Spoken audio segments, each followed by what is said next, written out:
حضرت علی ایک بات کہا کرتے تھے کہ یہ جو پیسہ، دولت اور شہرت ہوتی ہے، یہ تمام چیزیں ڈھل جانے والی ہوتی ہیں، یعنی ختم ہو جانے والی چیزیں ہیں، اور انسان کو کبھی بھی ان چیزوں کے اوپر اترانا نہیں چاہیے۔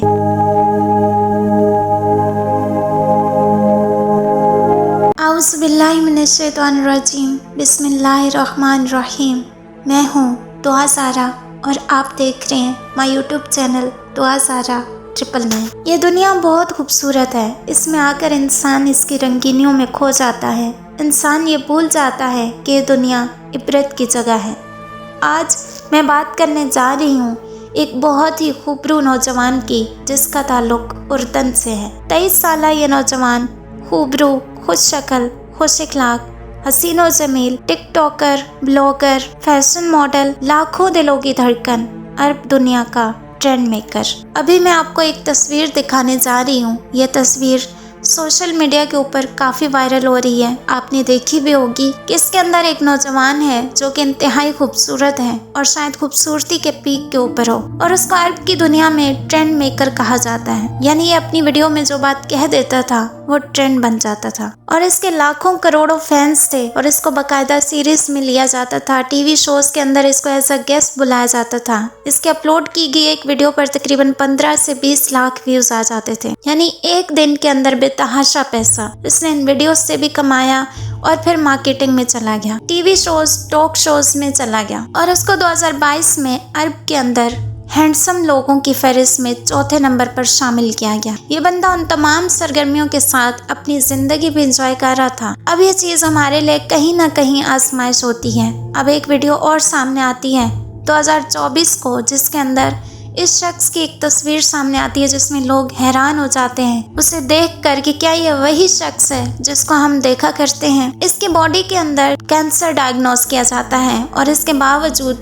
یہ ہمت نہیں ہارتا۔ یہ یہی کہتا ہے کہ میں اپنا کام جاری رکھوں گا، اور یہ سوشل میڈیا کو نہیں چھوڑتا، اسی طرح سے کنٹینیو رکھتا ہے، ویڈیوز بناتا ہے، ادھر ادھر جاتا ہے، لائف کو انجوائے کرتا ہے، اور اپنے فینس کو اپنے لیے دعا کرنے کے لیے بھی کہتا ہے۔ پھر اچانک سے خبر آتی ہے اس کے اکاؤنٹ پر، اور میڈیا بھی اس چیز کو رپورٹ کرتا ہے کہ اب وہ اس دنیا میں نہیں رہا، اور اس کی جو تصویر وائرل کی جاتی ہے یہ آپ اسکرین کے اوپر دیکھ سکتے ہیں۔ یہ وہی لڑکا ہے، وہی شخص ہے جس کو خوبصورتی میں 4تھے نمبر پر رکھا گیا تھا۔ اور اگر آپ فیمس ہونے کی بات کریں، اگر ٹرینڈ میکر کی بات کریں، تو یہ بندہ جو بات کرتا تھا اور اس پہ جو بھی ویڈیو بناتا تھا وہ ٹرینڈ بن جاتا تھا۔ اس کے علاوہ اس کے لاکھوں کروڑوں فینس تھے، اور اپنی خوبصورتی کی وجہ سے ہر جگہ جانا جاتا تھا۔ ہر جگہ جا کر اس نے اپنی بات بھی منوائی، پیسہ بھی کمایا، اور شہرت بھی حاصل کی، اور سوشل میڈیا پر اس کو بادشاہ کہا جانے لگا۔ لیکن جب اس کو کینسر ڈائگنوز ہوتا ہے، اور اس کے بعد اس کی حالت ایسی ہو جاتی ہے کہ لوگ اس کو پہچان نہیں پاتے۔ یہ بات میں آپ کو کیوں بتا رہی ہوں؟ یہ بات میں آپ کو اس لیے بتا رہی ہوں کہ ایک انسان کی اپنی خواہشات ہوتی ہیں، اور زندگی گزارنے کا اپنا ایک طریقہ ہوتا ہے جس کو ہم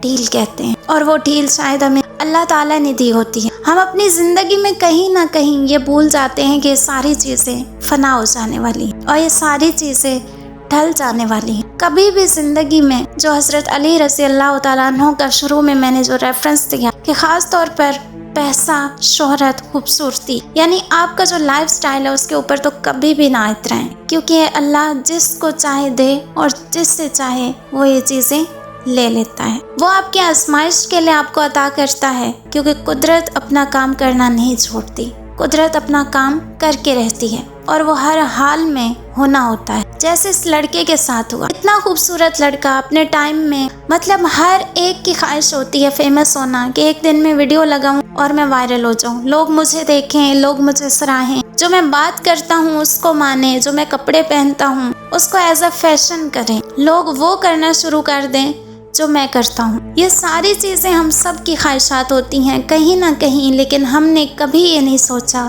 کہ اس کے ساتھ ساتھ ہمیں اپنے اس رب کو بھی یاد کرنا ہے، اس کی رسی کو ہم نے تھامے رکھنا ہے، اور جتنی چاہے مرضی لوش لائف گزار لیں، ہم اپنی زندگی میں جس لیول پر چاہیں چلے جائیں، پیسہ کما لیں، بڑی سے بڑی گاڑی میں بیٹھ جائیں، بڑا گھر لے لیں، لیکن ہمیں یہ چیزیں نہیں بھولنی چاہیے۔ اور جو لوگ یہ چیزیں بھول جاتے ہیں، پھر اللہ کا جو نظام قدرت ہے وہ اپنا کام کر کے رہتا ہے، اور وہ آپ کو یہ احساس لازمی دلاتا ہے کہ میرے سوا کچھ نہیں، یہ ساری چیزیں فنا ہو جانے والی ہیں۔ اس لیے تو کہا گیا ہے کہ جو جوانی کی عبادت ہوتی ہے، جو جوانی کا سجدہ ہوتا ہے، وہ اللہ کو کتنا پسند ہے، وہ اس کو کتنا پیارا ہوتا ہے، اور وہ لوگ، وہ بندے اس کو کتنے پیارے ہوتے ہیں۔ یعنی جب آپ جوان ہوں، جب آپ کے پاس وقت بھی ہے، موقع بھی ہے، تو ایک سٹیج تو ایسی آ ہی جاتی ہے جب آپ میں ہمت نہیں رہے گی، جب آپ کے پاس یہ شہرت نہیں رہے گی، جب آپ کی یہ عمر نہیں رہے گی، جب آپ میں یہ طاقت نہیں رہے گی، جب آپ کے پاس یہ پیسہ نہیں رہے گا، جب آپ اٹھ کر چل نہیں سکیں گے، جب آپ اپنی مرضی سے کچھ کر نہیں سکیں گے، تب تو اللہ سب کو یاد آ جاتا ہے، اور تب تو ویسے بھی آپ نے اس کی طرف جانا ہی ہے۔ لیکن جب ایک انسان جوانی کے اندر اللہ رب العزت کو یاد کرتا ہے، وہ اس کی عبادت، اس کی نماز، اس کا ذکر اس کو یاد کرتا ہے، تو اپنے بندے کا وہ ذکر، وہ عبادت اللہ کو بہت پسند آتا ہے۔ تو انسان زندگی میں جتنا مرضی اوپر چلا جائے، اپنے اللہ کو نہیں بھولنا چاہیے۔ ہم اس کا شکر تک ادا نہیں کرتے۔ ہمارا اپنے کریٹر کے ساتھ یہ رویہ ہوتا ہے کہ ہم سب کچھ ہوتے ہوئے بھی اللہ کا شکر ادا نہیں کرتے، حالانکہ اللہ تعالیٰ یہاں تک فرماتا ہے کہ تم شکر کرو، میں تمہیں اور دوں گا، اور وہ آپ کے شکر کرنے پر بھی آپ کو اور نوازے گا۔ لیکن ہم لوگوں کے پاس کئی دفعہ ٹائم نہیں ہوتا، اور جب ہمارا ٹائم کم رہ جاتا ہے، اس وقت اللہ سب کو یاد آ جاتا ہے۔ پھر دعائیں بھی کرتے ہیں، روتے بھی ہیں، ہم گڑ گڑاتے بھی ہیں، لیکن اس کو یاد کرتے ہیں۔ بعد میں تو کوشش کریں گے ہی کہ آپ کی زندگی میں جو جوانی کا حصہ ہے، جو یہ آپ کی زندگی کا حصہ ہے نا، کوشش کیجیے کہ اپنے اللہ کو اس حصے کے اندر آپ یاد رکھیں۔ پھر دیکھیں وہ کیسے آپ کی زندگی کو بدل دے گا، کیسے وہ آپ کی زندگی میں خوشی، سکون، اور کیسے وہ آپ کو اپنے تک لے کر آتا ہے۔ لیکن ایک بات اور بھی ہے کہ ہدایت صرف ان لوگوں کے لیے ہے، ویسے تو وہ جسے چاہے دے، لیکن ہدایت ان لوگوں کے لیے ہے جو ہدایت چاہتے ہوں، جو بندہ خود بھی ولنگ ہو۔ یہ سوشل میڈیا کے اوپر کتنے سارے فیملی بلاگرز ہیں، ہم کہتے ہیں کہ ان کو ہدایت نہیں مل رہی۔ کیوں نہیں مل رہی؟ کیونکہ وہ خود نہیں چاہتے۔ اللہ ایسے لوگوں کو گمراہ رہنے دیتا ہے، وہ ایسے لوگوں کو اپنے پاس نہیں بلاتا جو خود پہلا قدم اس کی طرف نہیں اٹھاتے۔ لوگوں کے لیے آسانیاں پیدا کریں، اللہ رب العزت آپ کے لیے آسانیاں پیدا فرمائے گا۔ اللہ تعالیٰ آپ کا، میرا، ہم سب کا حامی و ناصر ہو، آمین یا رب العالمین۔